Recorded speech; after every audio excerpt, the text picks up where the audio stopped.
Hello, I'm Simon Whistler. You're watching the Today I Found Out YouTube channel, and in the video today we're looking at why comfortable air temperature is so much lower than body temperature.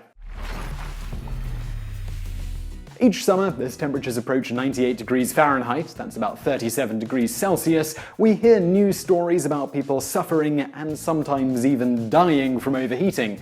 Yet these temperatures are essentially the same as normal body heat. So why isn't this a comfortable temperature for us? Our bodies constantly generate heat through the moving of muscles in the arms, legs, diaphragm, and heart, by the work of tiny little ion pumps that send electrical messages through the nerves, and of course in the process of digestion, among other ways. While the body must maintain a certain temperature, about 98.6 Fahrenheit, that's 37 degrees Celsius, give or take a degree or so depending on a variety of factors, too much heat or too little can be fatal for a variety of reasons, including many enzymatic functions not working properly outside of certain temperature bounds. So, to maintain the proper balance, your body uses several processes, including exhaling warm air, sweating, and having warm blood circulate close to the skin's surface to cool off. Conversely, it might burn extra calories, constrict certain blood vessels to limit blood flow to the skin, and shiver to warm up. And do note here that drinking alcohol makes you feel warm when you're cold, primarily because it's dilating your blood vessels, overcoming one of your body's natural defenses against the cold. Thus, drinking alcohol to stay warm is a surefire way to rapidly cool yourself off, often without you being aware of it because your skin feels warm, which is particularly dangerous in certain circumstances.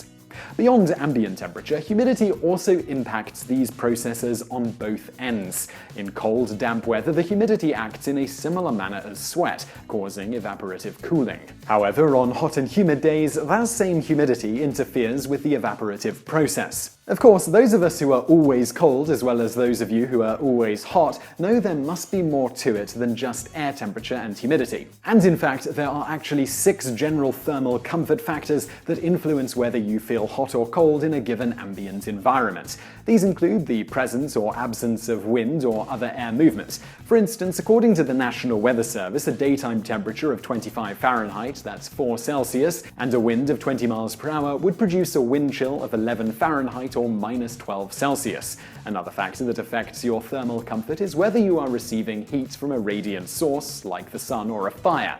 The amount and also type of clothing worn is also on the list. The final general factor is metabolism, essentially the rate at which a body can transform chemical energy into heat and work. Generally speaking, the more active a body is and the more muscle mass that you have, the higher the metabolic rate and amount of heat produced. For reference, according to the standard table, the rate for sleeping is 0.7 Met. For sitting quietly, it is 1 Met, and for walking and generally moving around, it's 2 Met. Of course, metabolic rates can vary wildly between people based on a variety of factors, which helps explain why you might be freezing cold, all other thermal factors being relatively equal, while your partner sitting next to you is so hot. So the bottom line is that for most people, in the majority of circumstances, ambient temperatures that are around human body temperature are simply going to be too hot for your body's cooling mechanisms to overcome the sweltering heat, combined with the natural heat it generates while doing what's necessary to keep you alive. However, your mileage may vary depending on a variety of factors like what kind of clothes you're wearing and if it's windy or if you're dehydrated, as well as how much you're exerting yourself, etc. And now for a random bonus fact. Thanks to the Canadian Competition Act, Canadians who win a contest that isn't one of the provincial lotteries, not run by a government or sanctioned casino, and not a contest from a charitable institution, must answer a trivia question of some sorts to collect the winnings. The question is often in the form of a relatively simple math question, though the Canadian courts ruled that it must contain at least 3 operations. So it can't be something like 5 plus 1, but rather must be something at least as complicated as 10 plus 2 divided by 3. If it's a general trivia question, it also can't be something as simple as how tall are you or what country do you live in. So why the trivia question? Because then the contest can be technically labeled a game of skill, allowing for-profit entities to get around not being licensed to run games of chance.